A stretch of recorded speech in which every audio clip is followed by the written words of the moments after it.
I get asked a lot on my Instagram or with guys I worked with through my face rating service what their male archetype is. And knowing your male archetype can be quite beneficial because it can allow the person to niche look max accordingly, giving better results in terms of improving their looks than just basic look maxing. It will also allow you to know which female age group you appeal to the most. So in today's video, we'll be looking at the 6 known male archetypes in the black belt community, what determines each one, what female age group they attract, and their perceived male respects levels. This will hopefully help you guys determine which one is your archetype. If you want to support the channel and get your face evaluated by me with personalized look max and advice, link will be down in the description. If you want to read more about topics like these, you can check out my blog at neurofacerating.com. Without further ado, let's get this video started. So let's start with soft archetypes and work our way up. Cute cells. When it comes to this archetype, main features, they are characterized by extremely low dimorphism and extremely high youthfulness. They usually have perfect skin, perfect hair quality and quantity, and very frail, immature physiques, and no facial hair whatsoever. These factors make them highly appealing to teenage girls who would be intimidated by a more masculine, dimorphic, and mature archetype. They represent a safe way to be introduced to romance and sexuality. However, they begin quickly losing female appeal as girls approach the end of puberty. This archetype have high perceived trustworthiness but very low male respect, and when it comes to female attention, they are the most popular among girls in between 16 to 20 years old, and can also have success with 20 to 30-year-old women, but they don't appeal to women between 30 to 40 and 40 plus years old. The second archetype, pretty boys.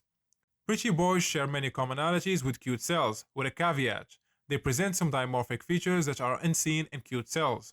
For example, while also they have good skin and hair, their faces have slightly more pronounced dimorphic features, a more chiseled jawline, more deeper set eyes, and overall sharper facial features. Their bodies, while not muscular by any means, is usually more slender than frail, and they are generally taller than cute cells as well. This combination of masculine and feminine features grant pretty boys unmatched appeal with young women, although many older women may consider them too immature for their taste. This archetype also have high perceived trustworthiness but very low male respect, and when it comes to the female attention, they are also the most popular among girls in between 16 to 20-year-old and can also have success with 20 to 30-year-old women, but they don't appeal to women between 30 to 40 and 40 plus years old. Robust pretty boy. Pretty boys that double down on dimorphic features may enter robust pretty boy territory. These pretty boys may present some additional dimorphic features such as facial hair kept relatively short, but the main difference is an overall increased muscularity and sense of physical dominance. While their physique is generally still very lean, proportionate and slender, they tend to have a more pronounced V-shape and increased levels of perceived bodily dominance and athleticism than normal pretty boys. This proves to be beneficial as their appeal is more long-lived than pretty boys, at the cost of being slightly more intimidating to very young women. This archetype has slightly higher male respect with maxed out trustworthiness. They are attractive to women of all ages except 40-year-old plus women. May aesthetic. While the pretty boys described so far generally tend toward femininity, the May aesthetic archetype is starkly masculine, with a broad face, strong facial features, and brawny proportions. Although not as pretty as the aforementioned archetype, the May aesthetic men are still known to present many striking features and a high level of harmony and beauty, with clear skin, thick, healthy hair, and an overall groomed and respectable look. Nearly trimmed facial and body hair is more common, although a clean-shaven face highlighting a masculine, powerful jaw is a typical hallmark of this archetype's appeal. The May aesthetic archetype is a mainstay of male attractiveness, and many Hollywood actors perfectly fit within this archetype. As such, it represents the quintessential concept of male handsomeness and enjoys success with women of all ages, albeit their increased level of masculinity make them less than ideal among young women. This archetype got male respect and decent trustworthiness stats. They are attractive to women of all ages.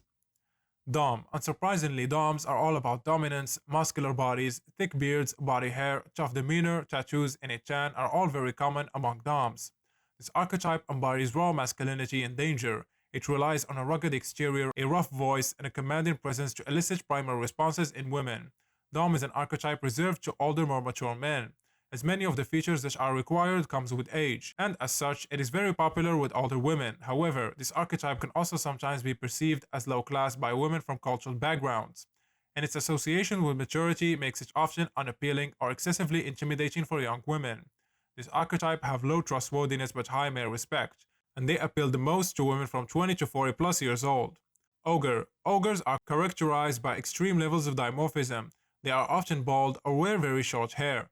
almost always sport a thick beard and have exceptionally bulky bodies. Although not all ogres are aggressive, the archetype is extremely intimidating and presents few appealing features for the female gaze, namely height and size. As such, the ogre is by far the least popular archetype among young women, although its unmatched social dominance proves to garner some success among older women who are generally less interested in youthfulness.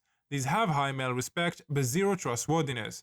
But what do you guys think about all of this? Let me know your thoughts down in the comment section.